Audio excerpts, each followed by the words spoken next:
이 안희정 지사 같은 경우에는 그런 지지율이 나왔는데 문제는 왜냐하면 대중적인 지지는 지금 점차 올라가고 있는데 당내 경선이라는 건 또 다른 이야기거든요. 그래서 지금 여론조사 전문가로서는 대중적인 인기는 어느 정도 문 전 대표와 결혼 수준에 와 있지만 당내 경선의 벽을 넘기는 참 쉽지만은 또 안 하고. 근데 본인이 이길 생각이 있다면 네. 치열하게 문재인 후보를 때려야 될 거 아닙니까? 그렇습니다. 네. 당신 안보관이 어떻다부터 네. 시작을 해서 경선을 할 때 모바일에서 장난이 안 나오려면 어떻게 해야 된다 하고 매일 붙어야 돼 둘이서. 네, 네. 죽기 살기로. 근데 두 사람이 보면 문재인이 안희정을 보고 젠틀한 거는 그렇습니다. 이해가 가요. 네. 왜? 내가 앞서가니까 그렇습니다. 사살 달래갖고 찌개 만들면 되니까. 근데 안희정이 문재인한테 젠틀한 거는 저 사람이 이길 생각이 있는 걸 하느냐. 네. 괜히 사람들한테 그냥 헛물만 캐게 했다가 아니면 말고 나는 그렇습니다. 다음이다 이렇게 네. 가려고 하느냐. 또 두 사람이 뭐 어쨌든 뭐 한 사람은 수박이고 한 사람은 호박이다 하지만 국민의 입장에 보면 둘 다 박이에요. 노박. 네네. 그런데 신론데 근데 두 사람이 싸우지도 않아. 소장님 말씀하신 대로 정말 또 미국 이야기를 안 할 수가 없는데 미국 보십시오. 공화당 경선 얼마나 치열합니까? 아니 뭐 말도 못하게 싸웠지. 심지어 말도 뭐 오죽하면 뭐 저기 그렇습니다. 러시아 KGB한테 돈 줘가지고 공화당에 네. 뭐 제프시 쪽에서 네. 저거 트럼프가 저기 모스크바 방문했을 때 무슨 그룹 섹스한 했다. 사진을 네. 좀 동영상 좀 영국의 MI6한테 그렇습니다. 넘겨가지고 네. 그거 좀 받자. 그런 공작까지 했겠어요. 철저한 당 내에서도 특정 후보에 대한 쏠림 현상이 없이 경쟁을 통해서 후보가 탄생을 하는 것이거든요. 민주당도 보십시오.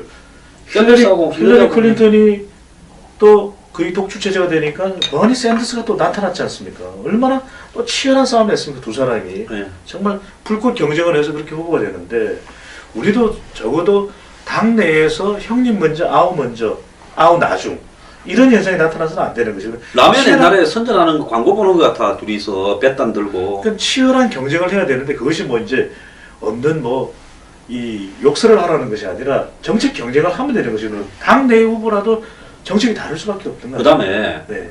권투 선수하고 그 다음에 저기 태권도 선수하고 하는데 발차기를 갖다가 이 못하게 하면 권투 선수가 이기지 태권도 선수한테. 그렇죠. 네.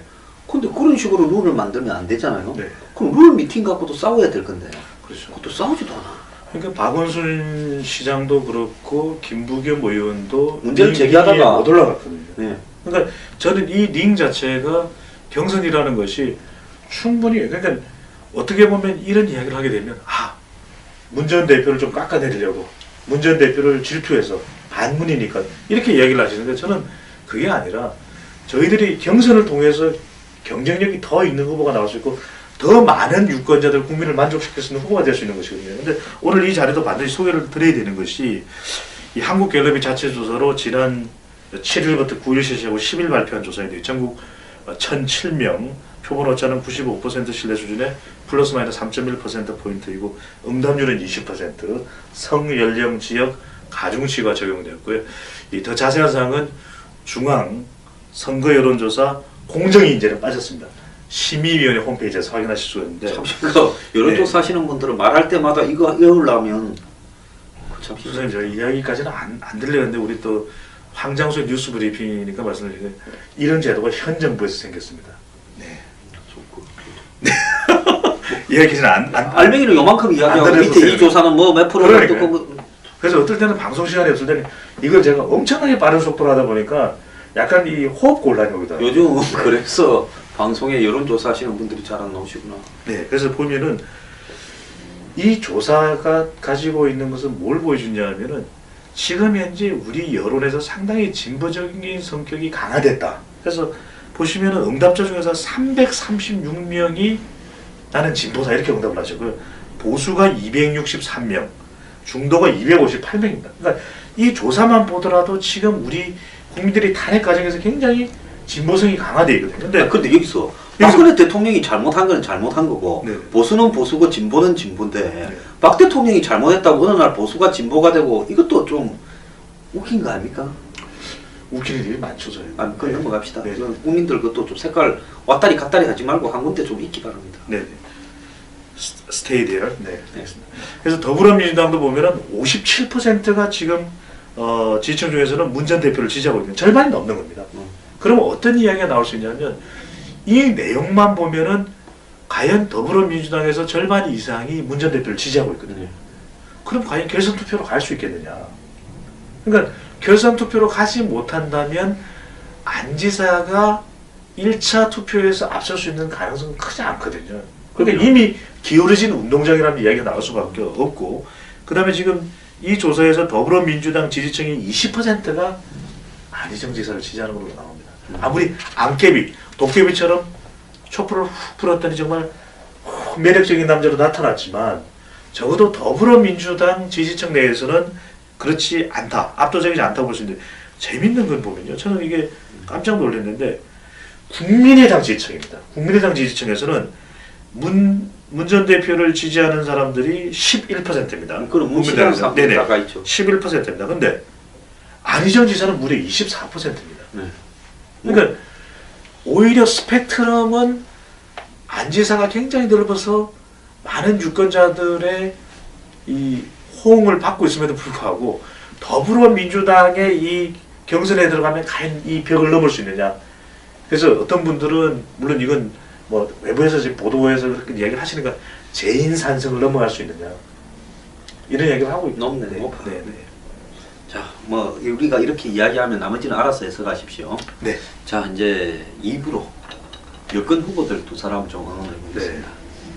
자, 황교안 대행이 네. 뭐 제가 볼 때 저분은 지지율이 현재 속도로만 올라가면 대선은 출마할 것 같아요. 네. 이 자유한국당 후보로. 네. 그런데 저분이 이제 여권의 후보들이 거의 지리멸렬해지고 장층이 피라미가 네. 돼가 피라미보다는 꽁치가 크잖아요. 네. 전부 피라미고 미꾸라지다 보면 요즘 뭐 여권의 미꾸라지들도 음. 많이 생겼고 너무 미꾸라지라고. 네. 네. 그러면 미꾸라지가 노는데 꽁치가 가면 음. 고래만해 보이지 않겠습니까? 미꾸라지가 네. 꽁치를 보면 와, 저 고기는 왜 저리 크나. 그렇죠. 그런데 다 먹는 거래요. 그 꽁치는 또 바다에 가면 네. 무슨 뭐 방어가 꽁치를 보면 저게 무슨 뭐 그럼 멸치만 하다 생각할 거고 그렇죠. 고래가 식욕이 돋습니다. 꽁치를 보면 저거는 프랑클톤이다 이렇게 네. 이 와중에도 식욕이 예. 네.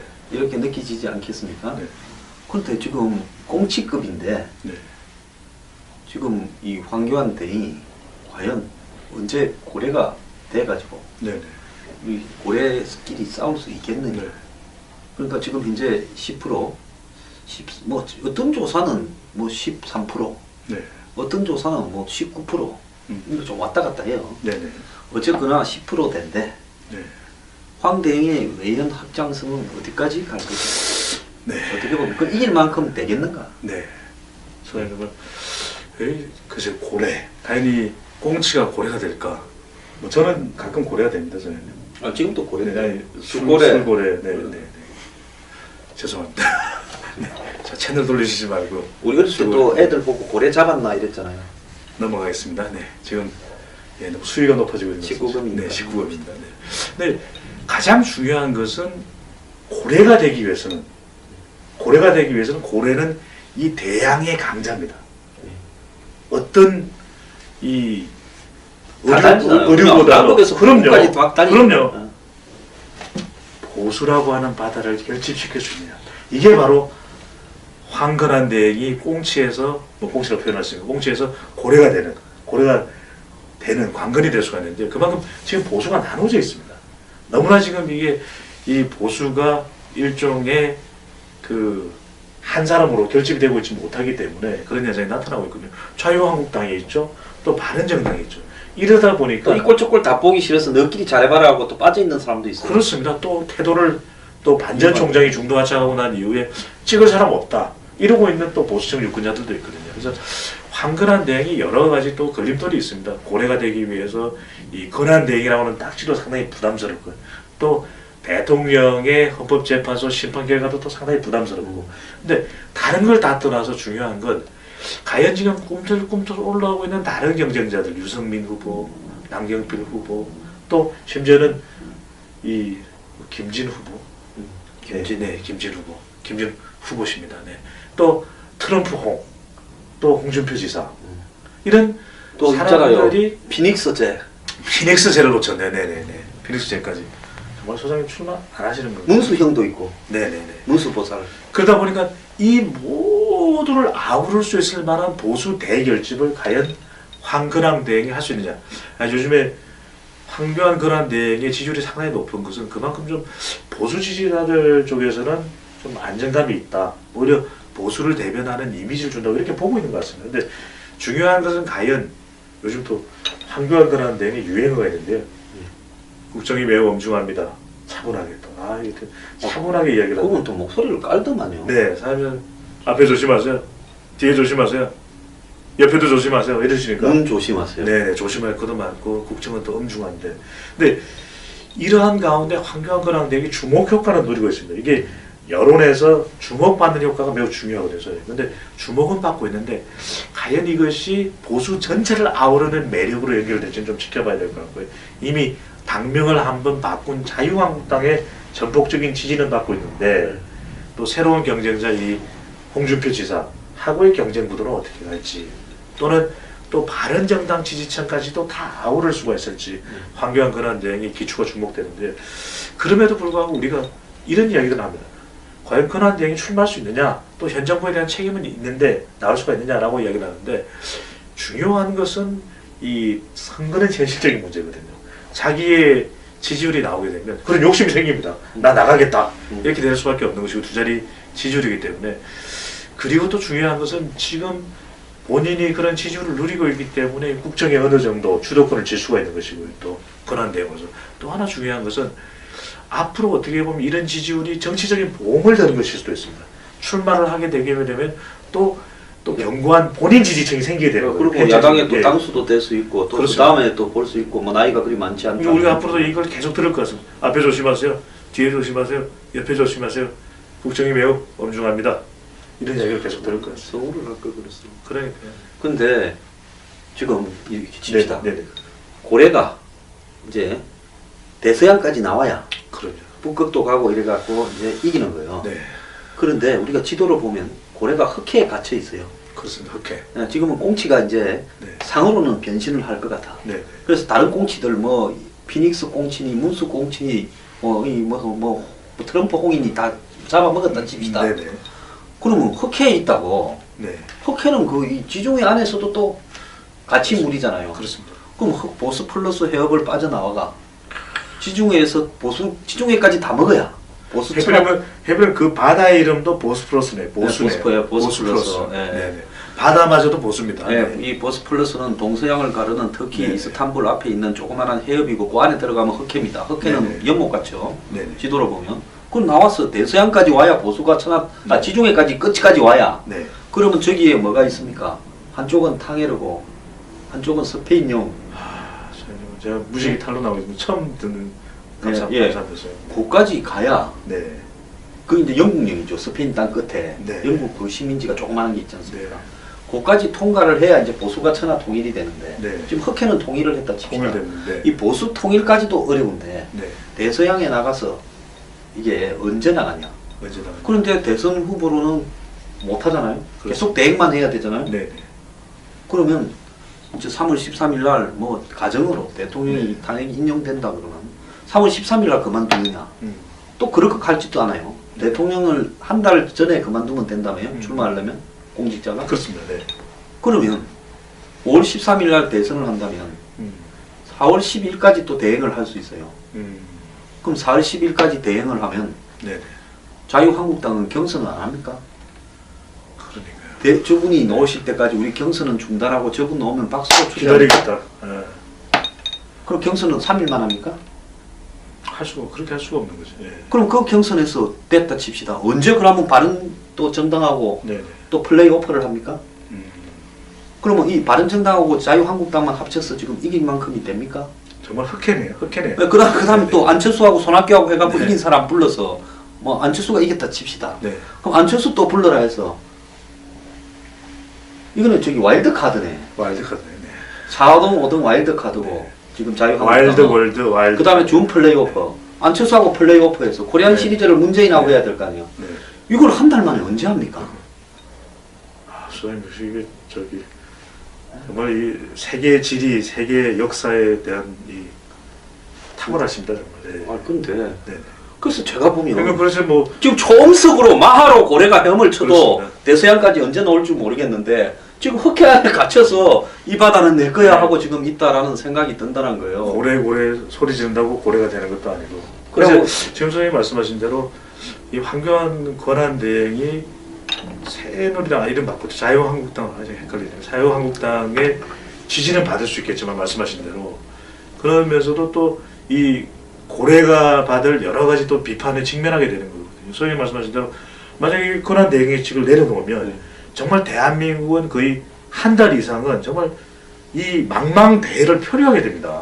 그러니까 지금 유일호 부총리는 뭡니까? 아닌 밤중에 대통령 권한대행 겸 국무총리 권한대행 겸 부총리 겸 경제기획재정 뭐 이렇게 되는 거거든요. 그래서 아니 뭐 본인마저도 그냥 꽃배기 내가 뭔가 이렇게 꽃배기 예, 대응을 하든가 말든가 막 법외로 되면 막 그렇게 우리가 지금 여기서 이야기하는 거는 네. 법으로만 되면 네. 하든가 말든가 그건 알아서 할 이야기고 이제 되는데 문제는 뭔가 하면 50일을 먹어야 네, 대서양에서 이제 진짜 이기는 거예요 고래가. 그렇습니다.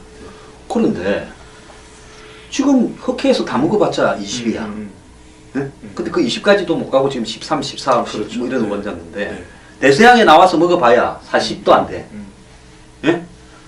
아 대서양이 아니라 지중해를 다 먹어봐야 40도 안 돼. 네. 그럼 안철수 지금 이것까지 어떻게 지중해 입구에서 또 그렇죠. 먹어야 돼요. 네. 그것까지 먹고 가야 48에서 51 사이에 될까 말까요. 요즘에 또 독철수가 됐기 때문에 먹기도 쉽지 않고요. 그냥 먹기도 쉽지 않아. 네. 그래서 지금 소장님 말씀하신 대로 잘못 먹으면 죽어 독철수.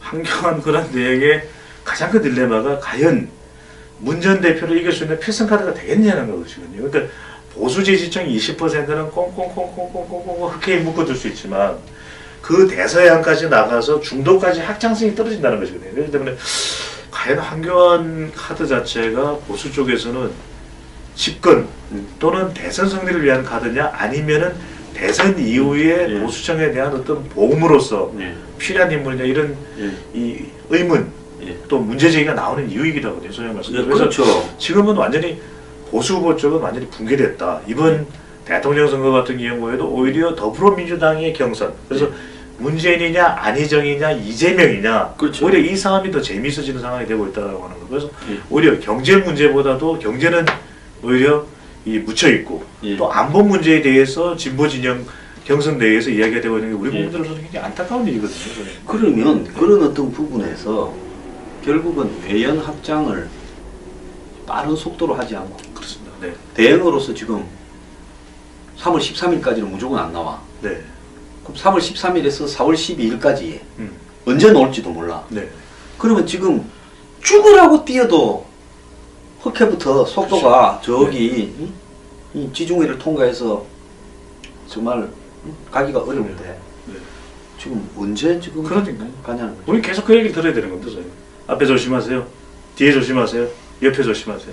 이런 상황입니다. 본인이 앞에 조심, 옆에 조심, 뒤에 조심 말하지 말고 초음속으로 무조건 네. 간다 그러고 내질러서 가야 되는데 음. 참 답답합니다. 네. 그래서 그러니까 지금 바른정당도 또 과연 보수 단일화가 되느냐, 보수 결집이 그것도 아니거든요. 딱 하나 네. 방법이 있어요. 네. 제가 볼 때 안보 문제를 가지고 음. 지금 국민의당이 17일 날 의총을 소집해서 사드나 이런 걸 네. 개성공단 이런 걸 만약에 정리를 한다면 음. 안보 문제에서는 비스무리해져요. 음. 그러면 개헌, 음. 연정, 임기 단축 3년 이 합의를 하고 네. 그냥 이쪽부터 음. 국민의당부터 김종인 씨, 음. 그다음에 뭐 바른정당, 새누리당이 한날 한시에 경선하자. 음. 그래서 이기는 사람한테 주고 음. 권력은 나누자. 네. 3분의 1, 3분의 1, 3분의 1씩. 음. 뭐 또 필요하면 또 5분의 1 떼주든지. 음. 이렇게 해갖고 1대1로 붙으면 음. 이 중에 된 사람 한 명을. 네. 그래서 안보 동맹을 맺어서 저쪽하고 1대1로 붙으면 유일하게 이긴 만한 수의 한계라고 봅니다. 그런데 근데 그 플레이어들이 다 대승적인 합의나 연대가 가능할지가 의문 아니겠습니까? 아니 근데 이제 한국 사람들은 네. 그래도 뭐 안 먹는 것보다 복권이 1등 안 되면 뭐 아차상이라도 하나 되는 게 낫잖아요. 그렇죠. 2등도 상금이 큽니다. 네. 네, 그러니까 음. 그거라도 쪼개 먹고 싶어서 그래서 식욕이 있으면 그렇게도 하겠죠. 근데 지금 두 가지 정도의 여론상에서 또 우리 애청자분들이 눈여겨보셔야 될 부분들은 과연 그런 상황, 자유한국당, 바른정당 또는 국민의당 제3지대가 합해질 수 있는 제2차 빅텐트론이 또 나올 수 있느냐. 그러기 위해서는 일단 여론상으로 보면은 박 대통령에 대한 부분을 좀 일단락. 정리를 해야지. 예, 정리가 돼야 됩니다. 그 예. 부분이 두 그거는 탄핵에 네. 대해서 동의를 한다라는 네. 전제가 돼야 의미가 있는 거예요. 예. 두 번째로는 얼마만큼이나 이 정책적으로 또 안보 물론이고요, 또 사드 물론이고요, 또 경제 이런 부분에 대해서 개인적인 정당 간의 이해를 넘어서서 연대할 수 있느냐.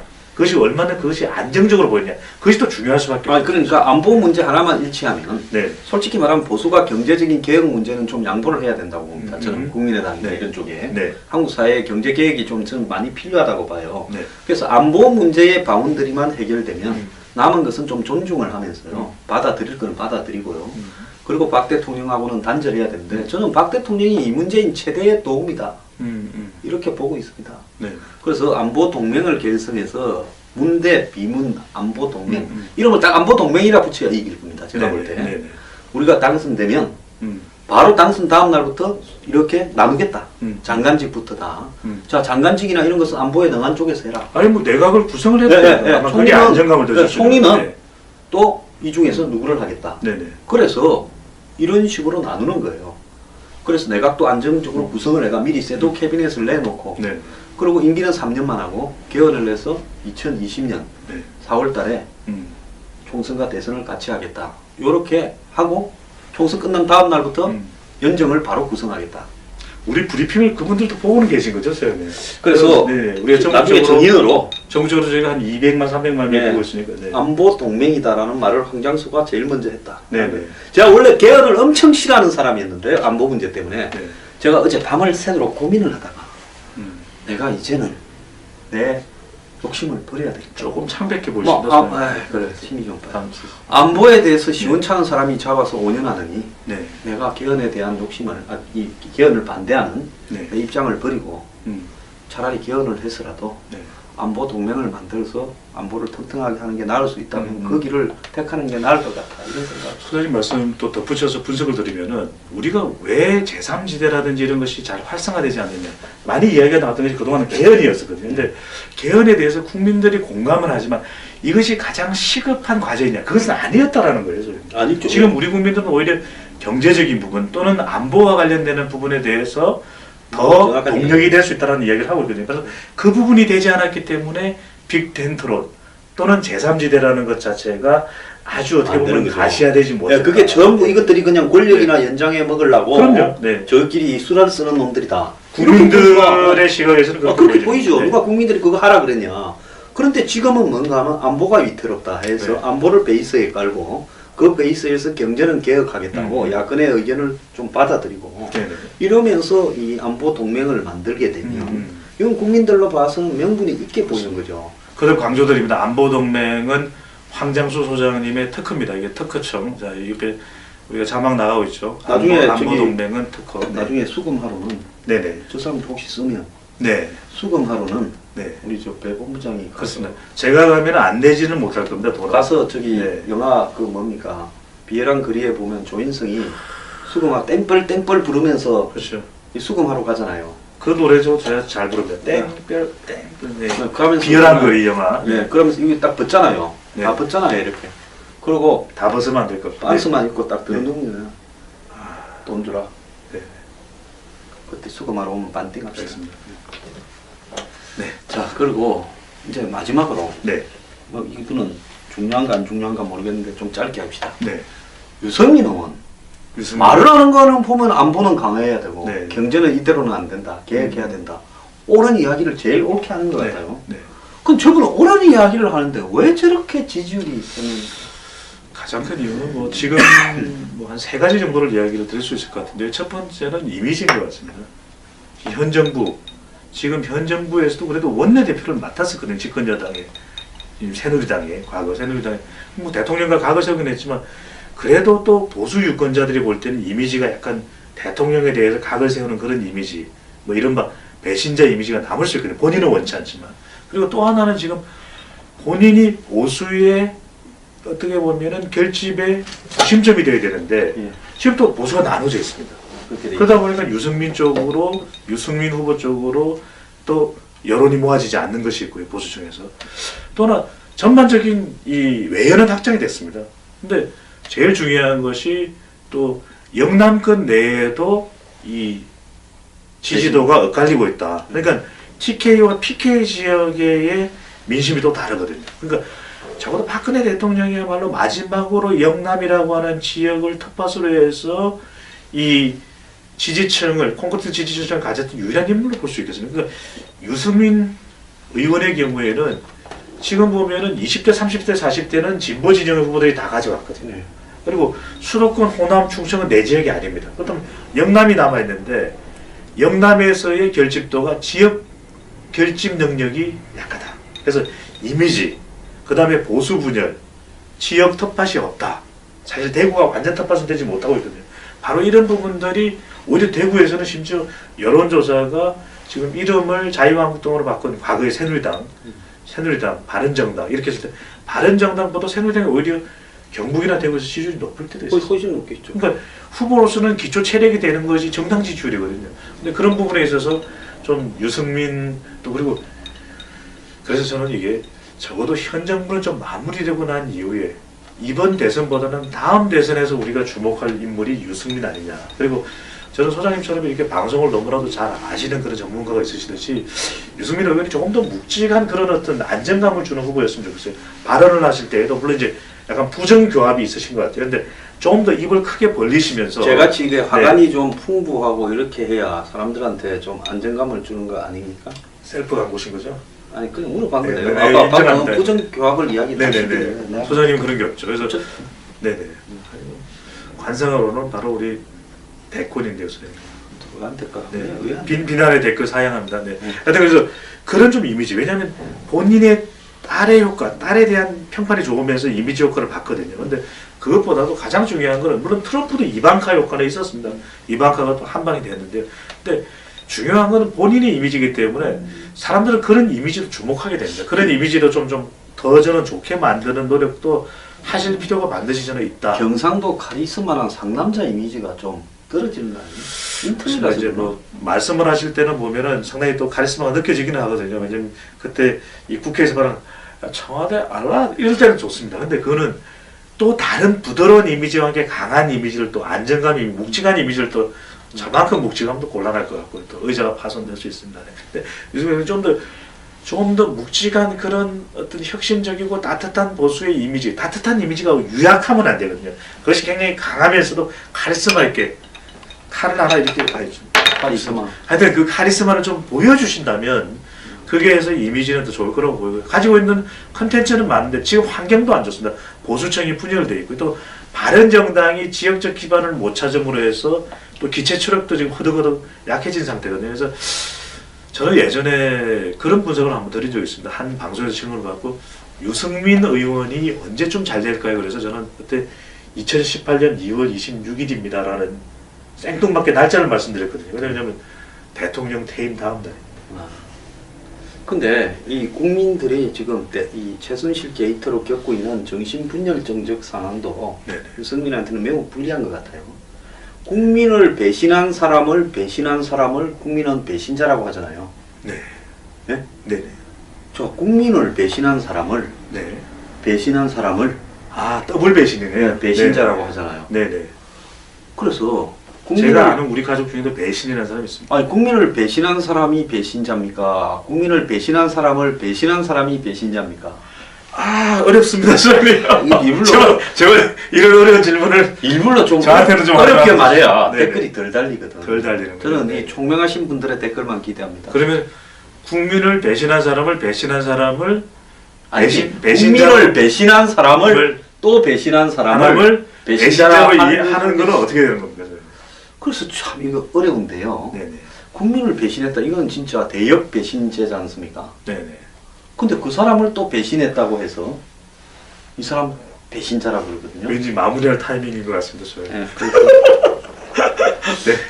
자고 뭐 배신자여 배신자여 선생님 저도 그 노래 부르려고 그랬는데 사랑의 네네. 배신자여 우리 이런 것도 있잖아요. 더 회원들 더 늘어나는 거죠 이런 거 아, 통해서. 그래서 제가 앞으로는 이제 노래를 부르면서 진행을 하는. 그렇습니다. 네. 네. 점수는 나옵니다. 예, 알겠습니다. 오늘 정말 중요한 네. 여야의 4대 과제를 하다 보니까 네.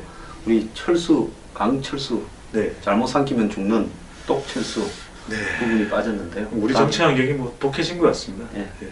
독한 이야기는 나왔네. 요즘 잘하고 있는 것 같습니다. 네. 모처럼 제가 또 덕담도 합니다. 살다 보니까. 예. 자, 오늘 감사합니다. 배우 감사합니다. 원장님. 예.